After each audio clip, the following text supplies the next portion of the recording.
வினோத வாய்ஸ் நேயர்களுக்கு வணக்கம். நான் உங்கள் கிருஷ்ணவேல். இன்னைக்கு நாம் இன்று மாலை எதை பற்றி பார்க்க போகிறோம்னா IWT இண்டஸ் வாட்டர்ஸ் ட்ரீட்டி. அதை நோக்கி மோடி அடுத்த நகர்வை செஞ்சிருக்கிறாரு. புட்டின் போய் பேசியிருக்கிறாரு. உள்துறை அமைச்சர் எல்லாரையும் கூப்பிட்டு பேசியிருக்கிறாரு. அதெல்லாம் என்ன அப்படிங்கிறத விரிவாக இன்றைக்கி பார்க்கணும். நம்ம வீடியோவில் அடிக்கடி நம்ம அப்புறம் நண்பர்களே புத்தகம் வாங்குன்ற போடுறதெல்லாம் நிறைய பேர் கேலி பண்ணுறாங்க. கேலி கிண்டல்லாம் பற்றி நம்ம கவலைப்பட வேண்டிய அவசியம் இல்லை. எத்தனையோ காமெடி பண்ணுறவங்க சேனல்லாம் என்ன பண்ணுறாங்க, என்ன சப்போர்ட் பண்ணணும்னு நினச்சிங்கன்னா நீங்கள் பணம் அனுப்புங்கன்னு கேட்குறாங்க. நம்ம என்ன பணம் அனுப்புங்கன்னு கேட்குறோமா? சேனல் நடத்த பணம் தேவைப்படும். அப்படி தேவைப்படக்கூடிய பணத்தை நீங்கள் புத்தகம் வாங்கினால் உங்களுக்கு புத்தகங்கள் வாங்கிய அந்த புத்தகங்களாகிய அறிவாயுதம் உங்கள் கைக்கு கிடைக்கும். அதன் மூலமாக எங்களுக்கு கிடைக்கக்கூடிய பணத்தை வைத்து நாங்கள் இந்த சேனலை நடத்த முடியும் அப்படின்னு தான் நம்ம சொல்கிறோம். ஸோ புத்தகம் வாங்குங்க அப்படின்னு நான் கேட்பதில் நான் கூச்சப்படவில்லை. அதை பார்ப்பதற்கு நீங்களும் சலிப்படைய வேண்டிய அவசியம் இல்லை. புத்தகம் வாங்க முடியாதவர்கள் லைக் போட்டாலும் சப்போர்ட்டு தான், ஷேர் பண்ணாலும் சப்போர்ட்டு தான், சப்ஸ்கிரைப் பண்ணாலும் சப்போர்ட்டு தான், ஏன் கமெண்ட் போட்டிங்கன்னா கூட சப்போர்ட்டு தான். ஸோ ஏதாவது ஒரு வகையில் உங்கள் ஆதரவை நம்ம சேனலுக்கு கொடுத்துக்கிட்டே இருங்க. ஒன்று ஒன்றா அதில் பார்க்கலாம். முதலில் பார்க்க வேண்டியது என்னென்னா, அமித்ஷா இராணுவ உயரதிகாரிகளோடு ஒரு கூட்டம் நடத்தியிருக்கிறார். கலந்தாய்வு மாதிரியா இல்லை கலந்துரையாடல் மாதிரி ஒரு கூட்டம் நடத்தியிருக்கிறார் டெல்லியில். அந்த கூட்டத்தில் எதை பற்றி விவாதித்தார்கள் அப்படிங்கிறது ஒரு கேள்வி. அந்த விவாதம் எதை குறித்து அப்படின்ற செய்திகள் எதுவும் வரல. ஆனாலும் இது பாகிஸ்தானின் மீதான இராணுவ நடவடிக்கைக்கான முன்னெடுப்பாக இருக்கலாம் அப்படின்னு நம்பப்படுகிறது. அடுத்தால மோடி புட்டினிடம் பேசியிருக்கிறார். புட்டின் என்ன சொல்லிட்டாரு, நீங்கள் கவலைப்படாதீங்க, என்னுடைய ஃபுல் சப்போர்ட் இந்தியாவுக்கு தான் அப்படின்னு சொல்லியிருக்கிறாரு. ரஷ்யா எப்போதுமே இந்தியாவோடு நட்பு நாடாகத்தான் பழகி வருகிறது. முதலில் ரஷ்யா தான் என்ன சொன்னாங்கன்னா, இனிமேல் நீங்கள் பெட்ரோலியம் வாங்குறதுனா நீங்கள் இந்திய பணத்துக்கு வாங்கிக்கிங்க, நாங்கள் உங்களிடம் இருந்து இறக்குமதி செய்யும் பொருட்களையும் இந்திய பொருள் மதிப்பிலேயே வாங்கிக்கிறோம், டாலர் தேவையில்லை அப்படின்னு சொல்லி இந்தியாவும் ரஷ்யாவும் மட்டும்தான் டாலர் இல்லாமல் நம்ம எக்ஸ்போர்ட் இம்போர்ட் பண்ணிக்கிட்டு இருக்கிறோம். அந்த இடத்திலிருந்து பார்க்கும்போது புட்டின் அவர்கள் இந்தியாவுக்கு ஆதரவான நிலையை எடுத்திருப்பது வரவேற்கத்தக்கது மற்றும் எதிர்பார்த்தது தான். எதிர்பாராத ஒரு புது செய்திலாம் இல்லை, எதிர்பார்த்த செய்தி தான். ஆனால் இந்த நேரத்தில் அமெரிக்கா பாகிஸ்தானுக்கு ஆதரவாக வருமா அப்படின்னு கேட்டிங்கன்னா, வரும் என்பது சந்தேகத்திற்கு உரிய ஒரு விஷயம்தான். ஏன்னா ட்ரம்ப் தனது முந்தைய ஆட்சி காலத்திலும் எந்த வெளிநாட்டு விவகாரங்கள்லையும் அவர் தலையிட்டதே கிடையாது. அவர் அமெரிக்கா வெள்ளை கிறிஸ்தவர்கள் அப்படின்னு தான் பேசிட்டு திரிவாரே தவிர மற்ற நாடுகளை பற்றி அவர் பெருசாக எதுவும் யோசிச்சது கிடையாது. போன முறை இந்த முறையும் அதே போல தான் ஜெலன்ஸ்கியை கூப்பிட்டு சொல்லிட்டாரு, எப்பா காசுலாம் தர முடியாது, போப்பா ரஷ்யா கூட சண்டையெல்லாம் போடாத, நிப்பாட்டு, நீ நாட்டோலாம் சேர்த்துக்க முடியாது அப்படின்னு சொல்லி அனுப்பிச்சி விட்டாரு. அதே மாதிரி இஸ்ரேல்லையும் அவர் வந்தோடனே சண்டை நின்று போச்சு. ஏன்னா அதான் நம்ம ஊரில் ஒரு பழமொழி சொல்லுவாங்களா, எரியறதை போடுங்கன்னா கொதிக்கிறது அடங்கும் அப்படிம்பாங்க. அது அடியில் நெருப்பை வச்சு கட்டையை போட்டு எரிச்சிட்டு இருப்பீங்கல்ல, அப்போ சாதம் நல்லா கொதிச்சிருச்சு, கொஞ்சோண்டு சூட்டில் இருந்தால் போதும் அப்படின்னா கட்டையை உருவிடுவாங்க. கட்டையை உருவிட்டால் நெருப்பு வெளியே வந்துடும். நெருப்பு வெளியே வந்துச்சுன்னா அந்த கொதிக்கிறதுக்கு ஒலை நின்றுடும் அப்படின்ற ஒரு பழமொழி. அது மாதிரி இவருக்கு இஸ்ரேலுக்கு கொடுக்கக்கூடிய பண உதவியை ட்ரம்ப் நிப்பாட்டின உடனே அங்கே சண்டை நின்று போச்சு. அவ்வளோதான் மேட்ரு, வேற ஒன்றுமே கிடையாது. ஸோ இதை தாண்டி சிந்து நதி நீர் ஒப்பந்தம் IWT அப்படிங்கிறத சஸ்பெண்ட் பண்ணுறோம் அப்படின்னு சொல்லி பிரதமர் மோடி அவர்கள் அறிவிச்சிருக்கிறாங்க. ஸோ இதை எதை காட்டுகிறது அப்படின்னு சொன்னால், நாங்கள் உங்களுக்கு எந்த வகையிலும் இனிமேல் அந்த தண்ணீர் கொடுப்பதில் நாங்கள் இது பண்ண முடியாது அப்படின்னு சொல்லிட்டாரு.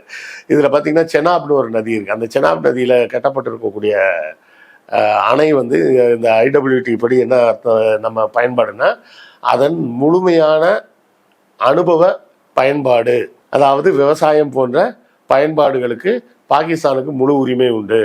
இந்தியாவுக்கு நான் கன்சம்டிவ் யூசேஜ் தான் கொடுக்கணும் அப்படின்னு தான் அந்த ஒப்பந்தத்தில் இருக்குது. நான் கன்சம்டிவ் யூசேஜ்னா அதுலேருந்து மின்சாரம் தயாரிக்கலாம், சரியா? அதை தாண்டி அதை எடுத்துகிட்டு போய் பாத்தி கட்டி விவசாயத்துக்கெல்லாம் பயன்படுத்தக்கூடாது அப்படிங்கிறது அந்த ஒப்பந்தம் சொல்லுது. ஆரம்பத்துலேருந்து நம்ம எல்லாருமே தான் சொல்லிட்டு இருக்கோம், சிந்து நதியில் வரக்கூடிய நீரை சேமிக்கும் அளவுக்கு நம்மக்கிட்ட கெப்பாசிட்டி கிடையாது, நம்மகிட்ட டேம் கிடையாது. முதல்ல அதுக்கு ஒரு 6 டேம் கட்டுறதாக இப்போது சொல்லியிருக்கிறாங்க. அந்த புதுசாக ஒரு 6 டேம், அந்த 6 டேம்லாம் ஒரு நாளில் கட்ட முடியாது. அது கட்டுவதற்கு எப்படி 10 ஆண்டுகளுக்கு ஆகும். அதை போலவே பார்த்தோம்னா இந்த டேம் கட்டுறதுக்கு முன்னாடியே இந்த ஒப்பந்தப்படி பார்த்தீங்கன்னா இந்தியா வந்து பாகிஸ்தானுக்கு 6 மாத நோட்டீஸ் கொடுக்கணும் அப்படிங்கிறது அந்த ஒப்பந்தத்தில் இருக்குது. இப்போ வந்து அந்த ஒப்பந்தம் நடைமுறையில் இருந்தால் தான் வந்து 6 மாதம் நோட்டீஸ். ஏன்னா பாகிஸ்தானில் என்ன சொல்கிறாங்கன்னா, நாங்கள் தான் செய்யவே இல்லைன்னு சொல்கிறோமே, நீங்கள் எதுக்கு சம்மந்தம் இல்லாமல் நீங்களே சஸ்பெண்ட் பண்ணுறீங்க அப்படின்னு கேட்குறாங்க.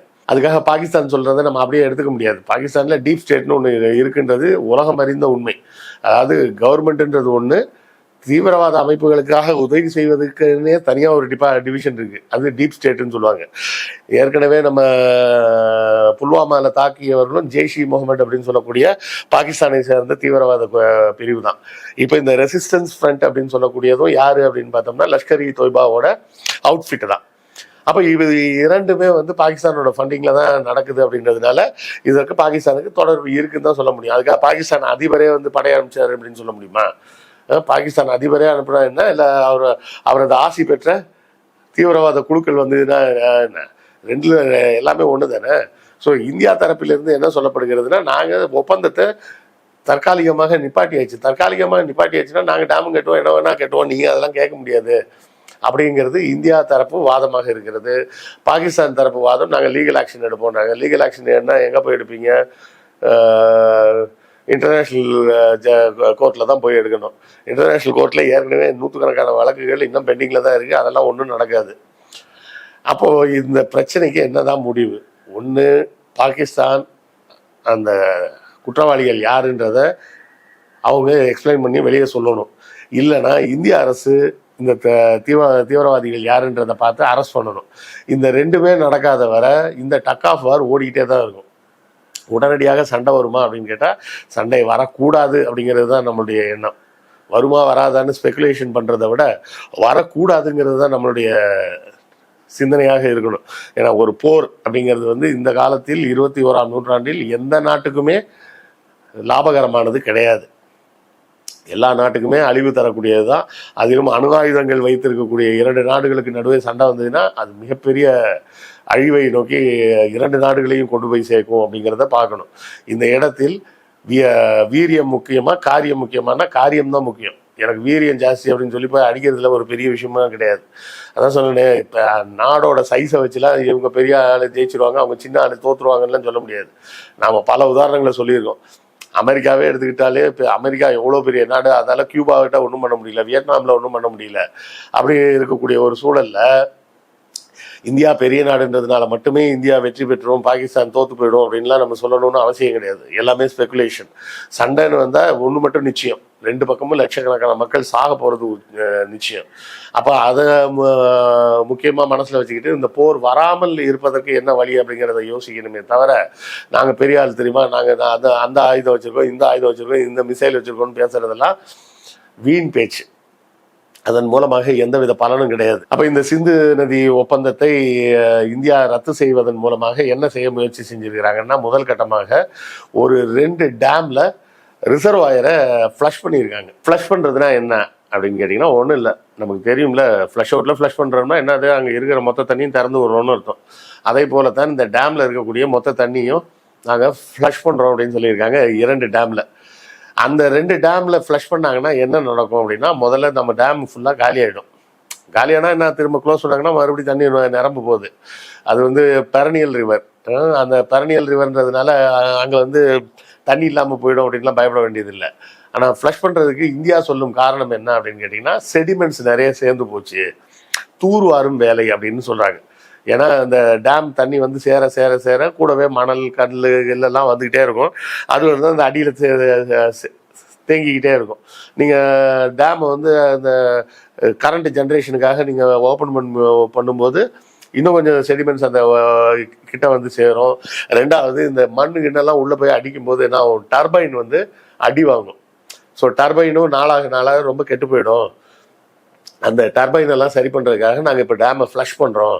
ஃப்ளஷ் பண்ணால் தண்ணி ஃபுல்லாக வெளியே போயிடும். வெளியே போயிடுச்சுன்னா அந்த செடிமெண்ட்ஸ் இல்லாமல் மறுபடியும் சுத்தமாக தண்ணி வந்து சேரும். அதுக்கப்புறம் நாங்கள் வந்து மின் உற்பத்திக்கு எங்களுக்கு சரியாக இருக்கும் அப்படின்னு இந்தியா தரப்பிலிருந்து சொல்லப்படுகிறது.